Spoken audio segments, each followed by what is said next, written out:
Hello dear students, this video is for the chapter Biodiversity and Conservation for class 12th. Now what is biodiversity? Biodiversity is the variety and variability of life on earth. It is typically a measure of variation at the different levels जो हम discuss यहाँ करेंगे, genetic level, species level and ecosystem level. So biodiversity in simple term defined as measures of variation. Now this term was coined by Edward Wilson.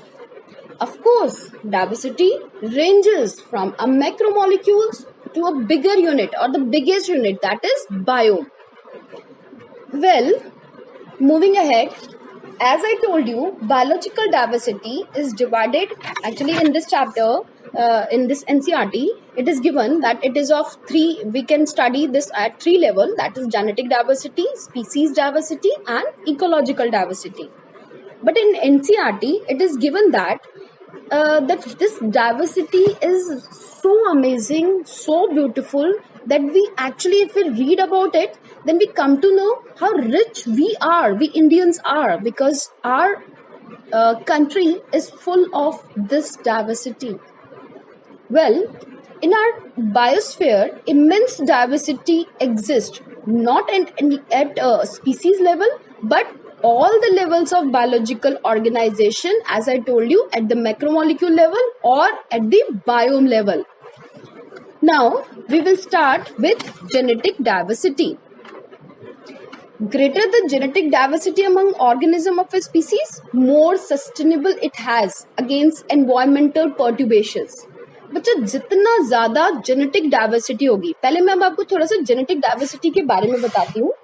It refers to the variation of genes within species. मैं repeat कर रही हूँ, genetic diversity refers to the variation of genes within species. Now यहाँ हमारी NCERT में कुछ example दे रखे हैं. जैसे फर्स्ट एग्जाम्पल दे रखा है रोवल्फिया का. रोवल्फिया वॉमिटोरिया, आप पिक्चर में भी दिखा रखा है, एक बार प्लीज देख लीजिए. This rauwolfia vomitoria is a medicinal plant which is growing in Himalayan range, जिसमें डाइवर्सिटी है किस लेवल पर, that is to synthesize a chemical which is called reserpine. उसका कॉन्सेंट्रेशन कितना हो रहा है स्पीसीज में, उसका कितना पोटेंशियल है, ये वेरी कर रहा है बहुत ज्यादा. तो ये किस पे डिपेंड करेगा, ये जीन के ऊपर डिपेंड करेगा. With this other two examples और भी दे रखे हैं बच्चा हमारे एनसीईआरटी में, are also given. That is, India has more than 50,000 genetically different strains of rice and 1,000 varieties of mango. So, this genetic diversity, what its use is, it enable a population to adapt to its environment and respond to natural selection. जितना ज़्यादा genetic variation होगा उतना ज़्यादा adaptability होगा उसका particular organism का, particular plant और animal का अपने एनवायरनमेंट में अडेप्ट करने का. Lower genetic diversity in species leads to uniformity, as in the case of large monoculture of genetically similar crop plants. क्या मिलेगा उसमें, आपको होमोजेनिसिटी मिलेगी. अब होमोजेनिसिटी मिलेगी तो बट ऑब्वियस है कि उसका इवोल्यूशन एज कंपेयर टू दो स्पीसीज जिसके अंदर वेरिएशन है वो ज्यादा अडेप्टेबल होगा एनवायरमेंटल कंडीशन में. The amount of genetic variation is the basis of speciation. Please इस चीज को नोट डाउन कर लीजिए. जितना ज्यादा जेनेटिक वेरिएशन होगा वो ज्यादा से ज्यादा इवोल्यूट करेगी स्पीसीज, स्पीसिएशन ज्यादा होगा. It has a key role in the maintenance of diversity at species and community level. Genetic diversity का जो use है वो किस level पे भी चला जाएगा, वो species level पे भी जाएगा और community level पे भी जाएगा. Now point number, this next is species diversity. Species diversity is defined as the number of species and abundance of each species that live in a particular location. Now कुछ terminology है बेटा यहाँ पर, जैसे पहले मैं आपको एग्जांपल बताऊंगी. Western Ghat have greater species diversity of amphibians than Eastern Ghat. Species are distinct units of diversity, each playing a specific role in an ecosystem. Therefore, loss of species has a consequences for the ecosystem as a whole. अगर species खत्म हो रही हैं तो उसका effect direct किसके ऊपर पड़ेगा? Of course, ecosystem के ऊपर पड़ेगा. Now, species diversity refers to the variety of species within a region. Simplest measure of species diversity is species richness. यहाँ टर्मिनोलॉजी दे रखी है species richness. What is that? The number of species per unit area. उसकी species richness कहलाती है. The number of species increases per unit area of the site. Generally, जितना ज्यादा species richness होगा उतना ज्यादा species diversity होगा. However, number of individuals among the species may also vary, resulting into differences in the evenness in diversity. Right, बेटा? So आपको दो terminology याद रखनी है. Species richness, that is number of species per unit area, and species evenness, that is relative abundance with each species is represented in an area. Now, example I already given to you. The third one is ecological diversity. और कुछ book में आपको ecosystem diversity के नाम से भी दे रखा होगा. तो बच्चा, ecological diversity is actually ecosystem diversity, which deals with the variation in ecosystem within a geographical location and its overall impact on human existence and the environment. Ecological diversity is of course related to all the two जो भी हमने discuss किया था. आप genetic diversity भी इसमें आएगा, species diversity भी इसमें आएगा. India has greater ecosystem diversity than any other Scandinavian country. जितने भी बच्चा जितना भी मानोगे आप, उसमें सबसे ज्यादा मतलब अफ्रीका में है, मैं मना नहीं कर रही हूँ, बट इंडिया में बहुत रिच डाइवर्सिटी है. It has several biomes जैसे alpine meadows, rainforest, deserts, wetlands, mangroves. तो ये सारे के सारे जो है हमारे इंडिया की स्ट्रेंथ है. Higher the heterogeneity in the habitats in a region or greater the dissimilarity between the communities is responsible for more diversity. मैं रिपीट कर रही हूँ, जितना ज्यादा हेट्रोजेनिसिटी होगा किसी हैबिटेट में या किसी रीजन में, या जितना ज्यादा डिसिमिलैरिटीज होगा बिटवीन कम्युनिटीज में, उतनी ज्यादा डाइवर्सिफाइड वो कहलाएगा. Right? So this is all given in this, what we discuss at 3 level we are discussing diversity.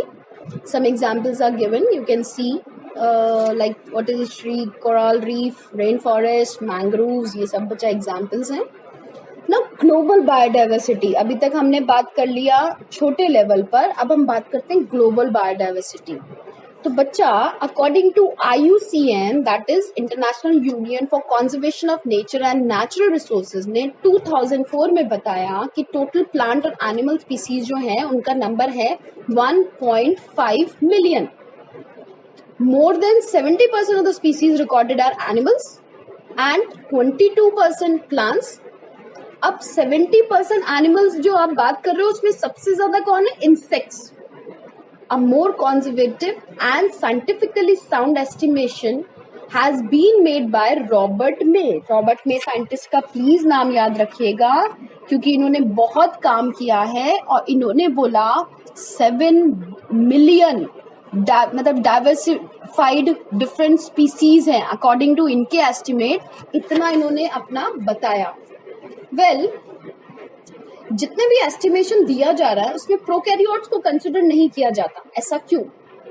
क्योंकि जितने भी कन्वेंशनल टेक्सोनॉमिक मेथड्स हैं to study different animals and plants, वो माइक्रोबियल स्पीसीज को नहीं लिया हमने. कन्वेंशनल टेक्सोनॉमिक मेथड से हम नहीं स्टडी कर सकते. दूसरा, बैक्टीरिया का कल्चर जो होता है वो डिफिकल्ट होता है. तीसरा, उनका बायोकेमिकल और मॉलिक्यूलर बायोलॉजी टेक्निक जो है उनकी डाइवर्सिटी को हम एक्सप्लेन नहीं कर पा रहे हैं। इन शॉर्ट हमें बड़ा मुश्किल हो रहा है कि हम डाइवर्सिटी की जब बात करते हैं तो कहीं ना कहीं हमारे में कमी है।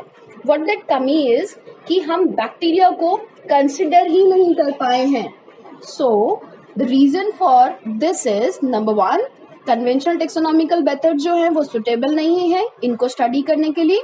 दूसरा, इनका कल्चर जो है वो बड़ा प्रॉब्लम है। और तीसरा कि अगर हम बायोकेमिकल और मॉलिकुलर लेवल पे अगर हम स्पीसीज को डिफाइन कर रहे हैं तो भी अगेन ये बहुत ज़्यादा डिफिकल्ट टास्क है हम लोगों के लिए। नाउ यहाँ एक रिप्रेजेंटेशन दे रखा है ग्लोबल बायोडाइवर्सिटी का, जिसमें इनवर्टिब्रेट्स, वर्टिब्रेट्स और प्लांट्स को हमने पाई चार्ट के थ्रू एक्सप्लेन किया है। अगर इनवर्टिब्रेट्स की बात करें तो देखो बच्चा, मैक्सिमम जो है दैट इज इंसेक्टा ग्रुप, फिर आता है अदर एनिमल ग्रुप, फिर आता है मॉलस्का, फिर आता है क्रस्टेशियन। अगर वर्टिब्रेट्स की हम बात कर रहे हैं तो मैक्सिमम है फिशेस, क्योंकि अर्थ पे मैक्सिमम क्या चीज है, वाटर, और वाटर ड्वेलिंग एनिमल्स में सबसे ज्यादा कौन है, फिशेस। इसके अलावा रेप्टाइल्स का नंबर है, फिर ऑफकोर्स पहले बर्ड फिर reptiles, then amphibians and mammals. Plants की अगर हम बात करें तो मैक्सिमम है फंजाई, फिर है एंजियोस्पर्म्स, देन है एल्गी, उसके बाद है हमारा mosses and ferns, and last one is are lichens. So this chart sometimes ऐसा बहुत बार हुआ है बच्चा कि क्वेश्चन पूछ दिया गया है बोर्ड में 1 मार्क 2 मार्क का, तो आपको थोड़ा आइडिया रखना पड़ेगा इसका कि वर्टिब्रेट में सबसे ज्यादा कौन है, इनवर्टिब्रेट्स में कौन है, प्लांट्स में कौन है, ये आपको थोड़ा सा बच्चा याद करना पड़ेगा। विद दिस मैं आपको बता दूं कि इकोलॉजी में अगर आप लोग डेटा को याद कर रहे हैं, डेटा अगर आप कंसिडर कर रहे हैं तो बच्चा ध्यान रखिएगा, अगर आप लिख रहे हैं डेटा अपनी आंसर राइटिंग में डाल रहे हैं तो it will be more useful for you, right. Okay, आगे बढ़ते हैं हम लोग। Biodiversity in India. India is one of the 12 mega biodiversity countries of the world. याद रखिएगा please, other countries are also there, लेकिन इंडिया 12 मेगा डाइवर्स कंट्रीज में से एक है।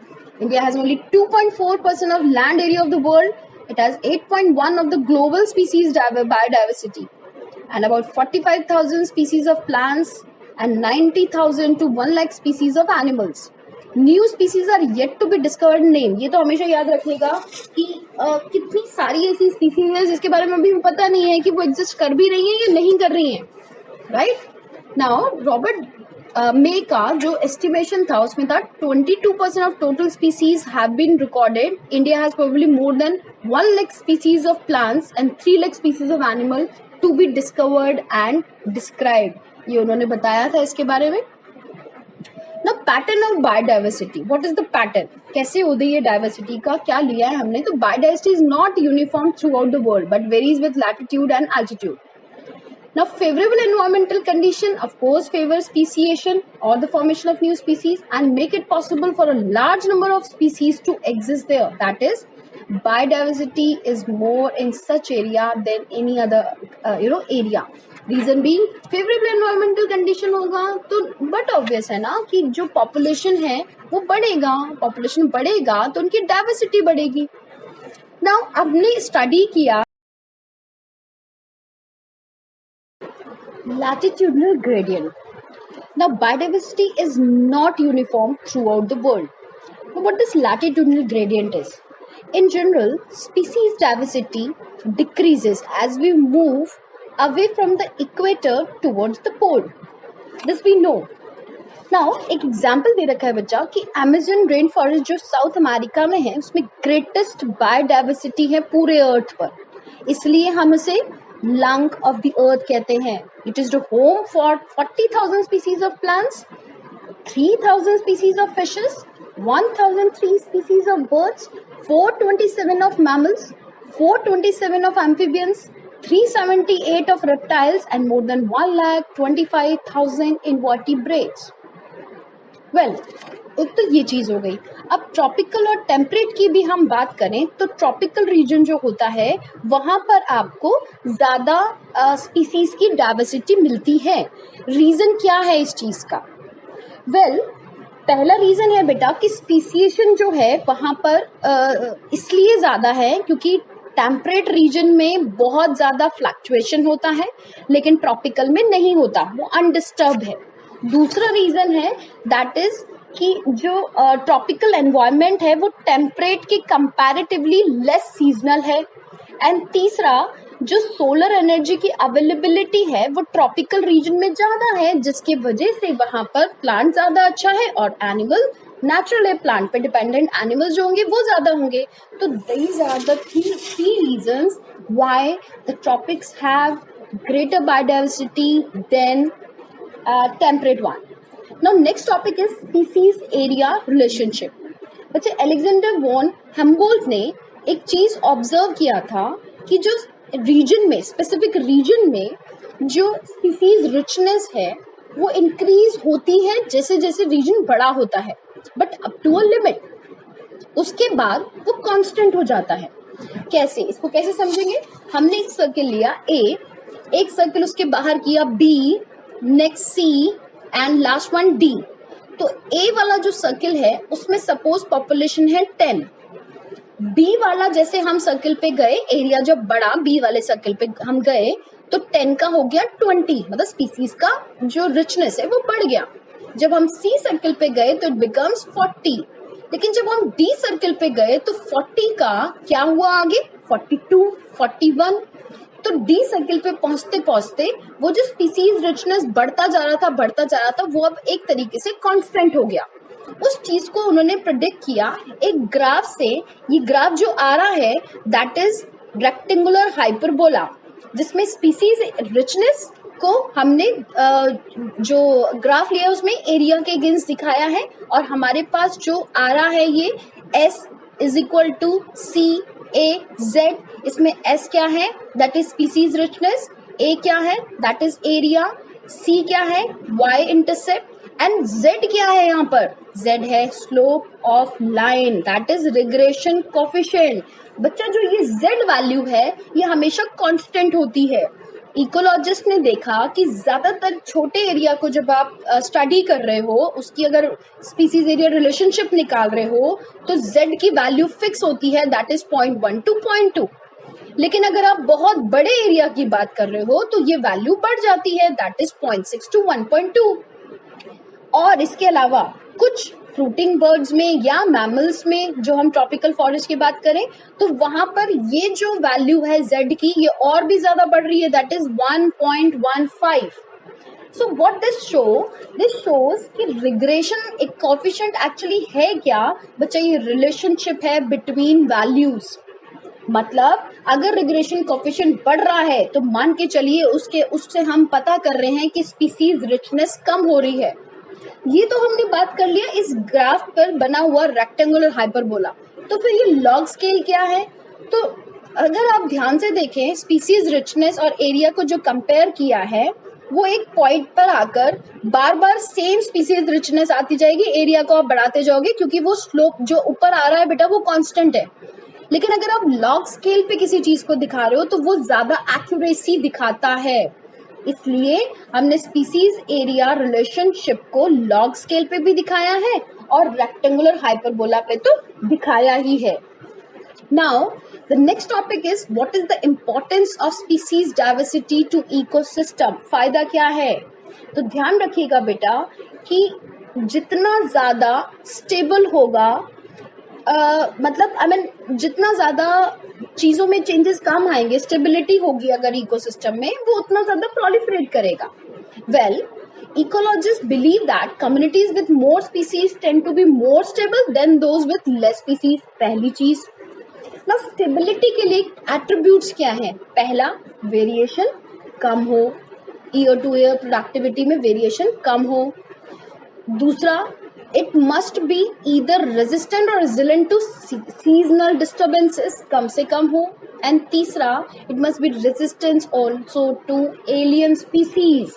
बच्चा ये 3 तरीके हैं जिससे हम स्टेबिलिटी को मेंटेन कर सकते हैं, और जितनी स्टेबिलिटी मेंटेन होगी उतनी स्पीसीज डाइवर्सिटी होगी।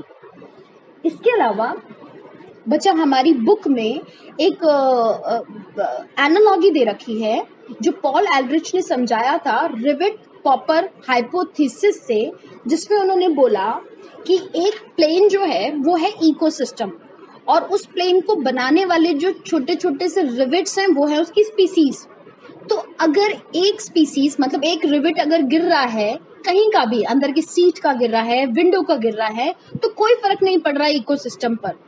लेकिन ये जब एक एक धीरे धीरे एक एक करके गिरता जा रहा है तो फाइनली एक तो ऐसी स्टेज आएगी जब पूरे के पूरे प्लेन के ऊपर उसका इफेक्ट पड़ेगा। कई बार हमारे दिमाग में ये आता है ना कि यार 15,000 स्पीसीज है आयंस की, या 20,000 स्पीसीज है किसी भी मैं तो बोल रही हूँ किसी भी एनिमल और प्लांट की, तो वो अगर एक खत्म हो जाएगी तो क्या फर्क पड़ेगा। हमें ऐसा लग रहा है कि कोई फर्क नहीं पड़ेगा, बट एक्चुअली फर्क पड़ेगा, क्योंकि ये छोटे छोटे जो रिविट्स गिर रहे हैं, अब उसमें से सपोज एक ऐसी स्पीसीज है जिसको हमने की स्पीसीज बोला है, जो मेजर इकोसिस्टम की स्पीसीज है।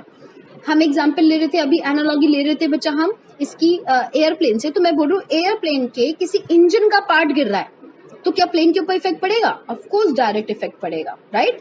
सो की स्पीसीज हम किसको बोलते हैं? जो मेन स्पीसीज हैं कि उनके हिलने पर चीजों के ऊपर ज्यादा फर्क पड़ेगा, मतलब उनके हटने पर बहुत सारा फूड चेन के डिफरेंट ट्रॉपिक लेवल के ऊपर इसका इफेक्ट पड़ेगा, तो दैट वी कंसिडर एज की species. So this is all what we discuss in this video. In the next video, we will take the loss of biodiversity, causes of biodiversity conservation topic, and how we can conserve biodiversity. So this is all for this video. Thank you so